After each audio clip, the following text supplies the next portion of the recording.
নবীদের বৈশিষ্ট্য হচ্ছে নবীরা যেখানে মারা যায় ওখানেই কবর দিতে হয়। জানেন এটা? বিষ্ণু ইসলাম মারা গিয়েছিলেন আম্মাজান আয়েশা রাদিয়াল্লাহু তাআলা আনহার ঘরে, ফলে ওখানে বিষ্ণু ইসলামের কবর রয়েছে, ওখানেই কবর।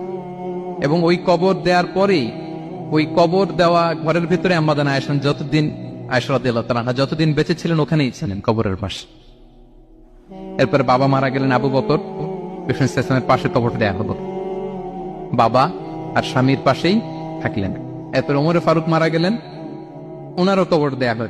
কিন্তু এখন তো আর বাবা আর স্বামীর সাথে পর্দা নেই, ওমরে ফারুকের সাথে তো পর্দা আছে। তো তখন তিনি ঘরটা হয়ে গেছে ছোট, তিনটা কবরে অনেক জায়গা স্পেস নিয়ে গেছে, এখন অল্প একটু জায়গা পর্দা টাঙিয়ে দিলেন ওমরে ফারুকের সাথে পর্দা হিসেবে ছোট্ট একটা জায়গায়, যতদিন বেঁচে ছিলেন ওখানটাতেই ছিলেন। ওমরে ফারুক যখন আমিরুল মুমিনিন খলিফা, তখন ছেলে আব্দুল্লাহকে পাঠিয়েছিলেন যে যাও একটা অনুমতি আগে থেকে নিয়ে রাখো আম্মাজান আয়েশার কাছ থেকে, যেহেতু ঘরটা ওনার, ওনাকে বলে রাখো যে আমি মারা গেলে যেন আমার দুই বন্ধু মুহাম্মদ সাল্লাল্লাহু আলাইহি ওয়াসাল্লাম এবং আবু বকরের পাশে যেন কবর দেয়া হয়। আব্দুল্লাহ এসে বলল, আব্বা জান তো এই পায়গাম পাঠিয়েছেন। আয়েশা রাদিয়াল্লাহু তাআলা বললেন, আমার খুব ইচ্ছা ছিল আমি আমার স্বামী এবং বাবার পাশে শুব, কিন্তু আমিরুল মুমিনিন যখন চেয়েছেন এটাকে আমি ফিরিয়ে দিতে পারিনি। ঠিক আছে যাও, তোমার আব্বাকে বলো তোমার আব্বাই শোবেন ওই জায়গায়।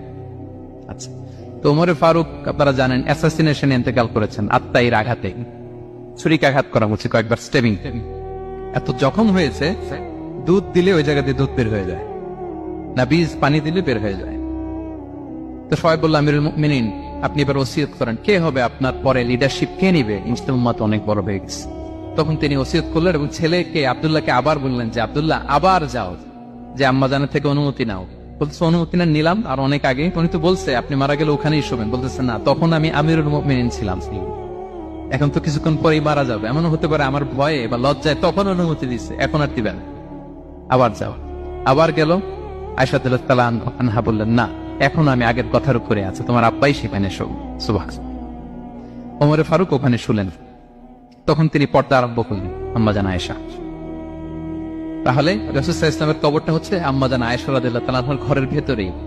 আপনারা মসজিদে নববী যারা ভিজিট করেছেন তারা জানেন যে আপনারা যখন কিবলামুখী হয়ে নামাজ পড়েন, বাম দিকে বিষ্ণু সাল্লাল্লাহু আলাইহি ওয়াসাল্লামের কবর, সেখানে রাসূল সাল্লাল্লাহু আলাইহি ওয়াসাল্লামের পাশে আবু বকর এবং ওমরে ফারুক রাদিয়াল্লাহু তাআলা আনহুমা শুয়ে আছেন।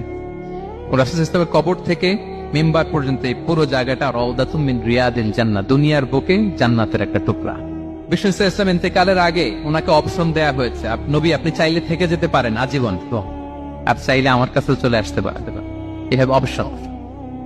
বিষ্ণু সাল্লাল্লাহু আলাইহি ওয়াসাল্লাম তার রবের সাথে সাক্ষাৎকে চুজ করেছেন এবং ইন্তেকালের আগে তিনি পড়েছিলেন, আল্লাহুম্মা গফিরলি ওয়ারহামনি ওয়ালহিকনি বির রফিক